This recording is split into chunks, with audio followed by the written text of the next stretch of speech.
Okay, so you can Alright. you can breathe. So let's just start. Okay. So let's just start again. Just say your name again. I'm Cassandra. Okay. So I'm going to talk about the lesson you had today. Okay, about Israel and Palestine.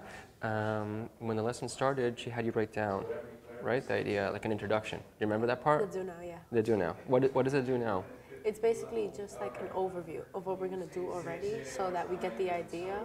And so like it's pretty good because like we open up a whole bunch of different ideas, and that's how we start getting into the whole learning part. Okay. It's just And why is it good? because like at first it gives you your time to think about like what do you think about the lesson, and then you tell her your opinion about it and everything. And then that just opens up, and then you hear other people's opinions, and then like that affects you, and then you're like, oh yeah, you disagree or agree. So like today when she started out with the idea, you remember what that was about? What was it do now today at the beginning of the lesson? The idea was how I think it was what was the impact? I'm not sure. You remember with when you leave your home and then someone else came? Yeah. Remember that? Okay. Yeah. So why was that good? Because I remember I answered. I was like, yeah, like at first I was like, I'm just gonna be angry. That's all I thought. I was like, okay, whatever. But then I started hearing other people saying, oh, you know what, I would be scared, but then I would be sad. Blah, blah, blah. But then I thought about it, and that's what got me. And I said, you know what, I disagree. And so that's what kept going with the argument, and it changed my view. So while you were hearing different arguments, you changed your own way of thinking about it. Okay, good. And why do you think she does, Mrs. Severino, why does she start the activities, why does she start the lessons with this kind of activity? I think it's to open up people, so it gets more people to participate. Okay. Yeah, I think that's important for her, to have people participate in class. Yeah, I had some time today, she said more people raise their hands, right? So why do you think, why do the people that don't participate, why don't they participate? I think either they're shy, or like they're scared of what other people think, or they don't want to have a wrong answer. And they're just like, oh, let me keep it to myself. And does Ms. Severino, as a teacher, does she succeed in making more people participate, do you think? Yeah, she does. And how? What does she do that makes it happen? Because she has like this comfort level with the students, and she knows how to act like a student. Like she knows how to get to that hyper level and like make you want to do something. Like I wanted to like dig into that one. Like how does she? What do you mean when she acts like a student? What does she do with that?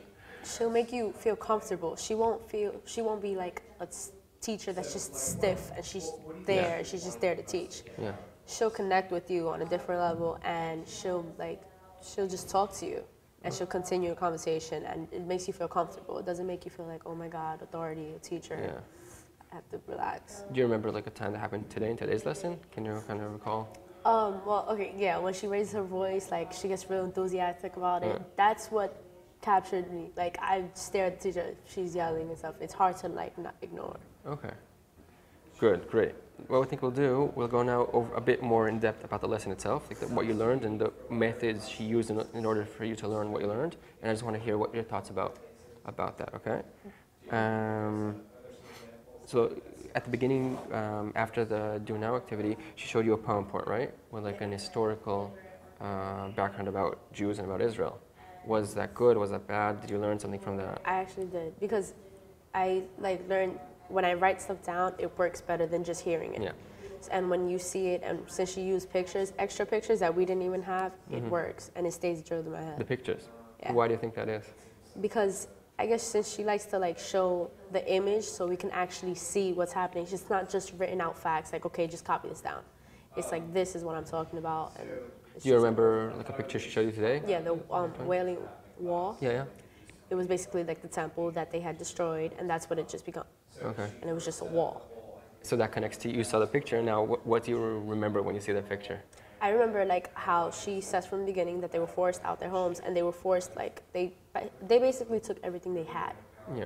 And so it makes you realize that it's actually true. Like they knocked down everything. They just like basically vanished everything. Okay. And what do you think in general about the use of the PowerPoint, like that part of the lesson? I think it's better than just writing on the board, because writing the board is a lot more boring than a computer, because nowadays we just want to look at computers. Yeah. So it's a lot better than just writing on the board, and it's easier also. Yeah. Because it's clear. It's not her handwriting. Even though her handwriting is pretty good, but it's clear. Yeah. You don't have to ask, oh, what does that say? Yeah. It's clear. It's all up there. Okay. Yeah. And then after that, you went on to the idea of the partition, the fact that the state was split into two states. Remember that? Yeah. And then you remember what she used to show you that? There was like a map. Yeah. Was that good? Was that bad? The map was good because we got to see how it was separated between the Jews. Yeah. And we saw the big chunk of difference at how it was and all the resources that they had. Like we saw the advantages. Yeah. So it And helped. how did that connect to what you were studying? Like, because they were basically fighting over the land. Yeah. And because they had gotten promises weren't being fulfilled.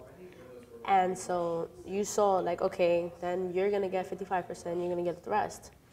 But they showed like what they got. yeah. And then it showed that the Arabs were still not happy because they were next to the water, the Jews were next to the water, Yeah. and they had more resources. So do you think that now you understand even more Yeah. why all that went on? Why Yeah. it still goes on? Yeah? Okay.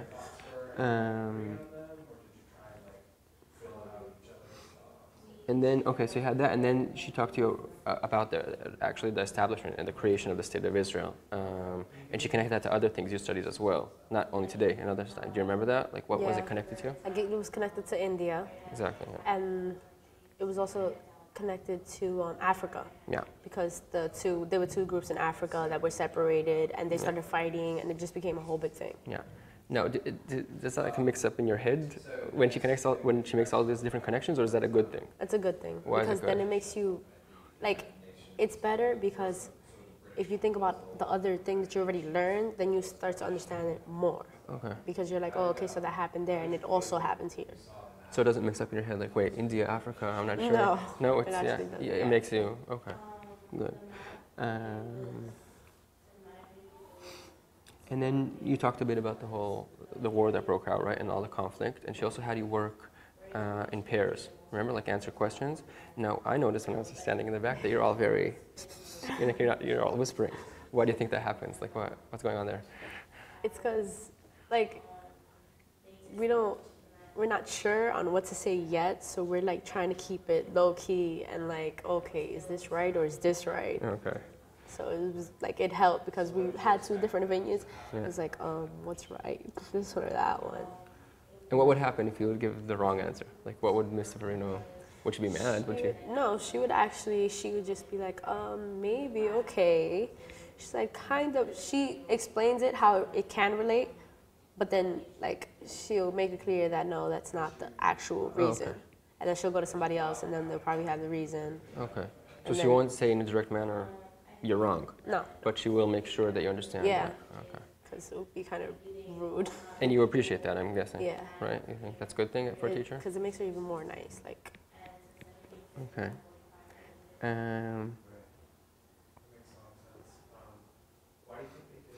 Okay, so you said a lot of things that you liked. What didn't you like? Or not even that you didn't like, but what don't you remember for the lesson? Or what was difficult for you?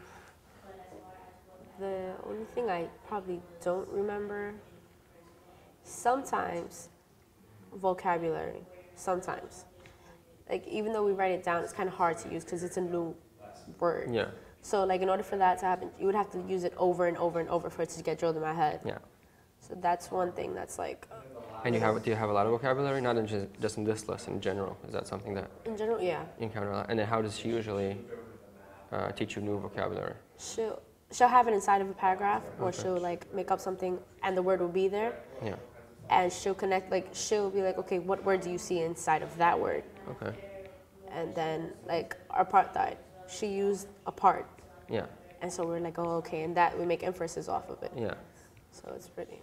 But you think she should, how would, if you were a teacher, how would you make your students understand more, like have those vocabulary stuck in your head? I think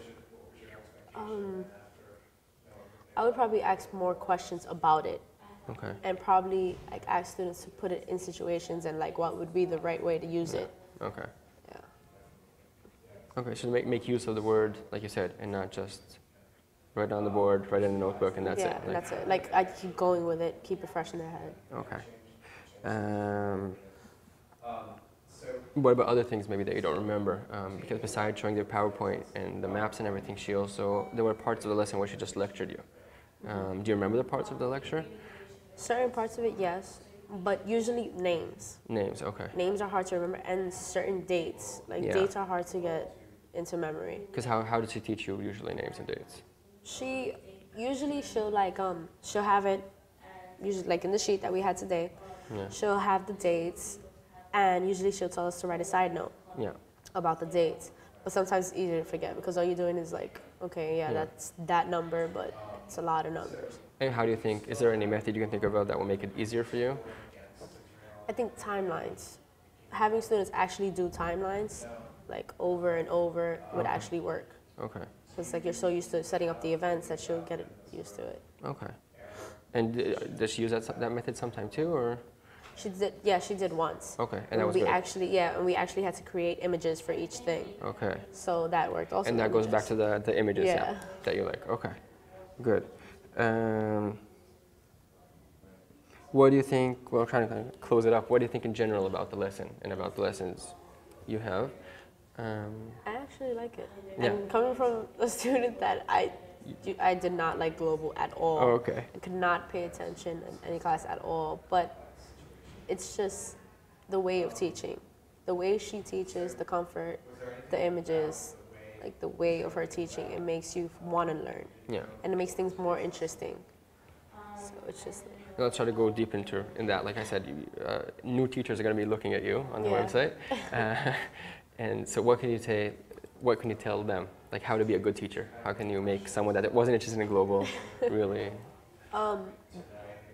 Don't be too strict. Like there's a level of strict, okay, you need the class to be quiet, but don't be too like just stiff and like, okay, yeah, next thing. Not like, you need to show images because that's what kids want to see. Images, you know, have the whole PowerPoint thing, and just don't be stiff. Like it's mostly about not being stiff and not being boring, not speaking too low. You have to like catch your students when you speak loudly. Yeah. But not loudly in the sense that you're being rude and like brutal to the students, and you're just like, okay, I don't want to hear it. Yeah. Like loud, enthusiastically. Okay. So, oops. Sorry. Okay. Another thing, this is a Regents course, right? Do you think this is good for the Regents, the way she teaches? Even though you're looking at pictures, you're doing all this stuff, discussions, you know, some people say, hey, you're supposed to be studying hardcore data. So do you think it's good? I think it is good because that's our way of studying it. Okay. As long as we get it, then it's our way of studying. So you feel personally that you're prepared for the Regents? Yeah. That she's doing a good job. Okay. What do you think about tomorrow? Are you looking forward to the lesson tomorrow? I actually am. Yeah, why? Because she just like, I know she's going to get more into depth, and I know something either exciting is going to happen, and she's going to get really like, and she'll explain everything to us, and it's nice to see. So. Okay, and just if you have any general remarks you want to say to the universe. Good luck. And just good luck, basically. What is a good teacher? Like, why is Miss Severino a good teacher? She's nice. She's not an angry person. She's not a stiff person. She knows what she's doing. She knows. Like, she won't ever get mixed up. Everything is drilled into her head. It's like she studies it every single day of her life. Yeah. And it just makes her a good teacher. Like, she will never teach you something that's wrong, and you'll hear from another teacher, oh, that's not what my teacher told me, blah, blah, blah. Like, that usually happens. Okay. So. But it never happens with her? No. Okay. So, and the handouts are good because we get to keep them and we get to review them. And do you actually use them, or do you stick them in your bag and that's it? No, we actually use them because, like, it's actually useful because we write down a lot of notes. Yeah. And it has the images, and it has the people's names, it has everything, the date that we did it. So how would you use it? When you go to study for a test, you go back to the handouts, for example? Since it has question and answer, it's easier to remember because it's like, okay, if you're going to take a test, there's the questions, answer. It's somehow related. It's going to be related in some way. Okay, so you think that's a good method as well, yeah. Okay, anything else? Okay, that was great. Thank you very much. Thank you.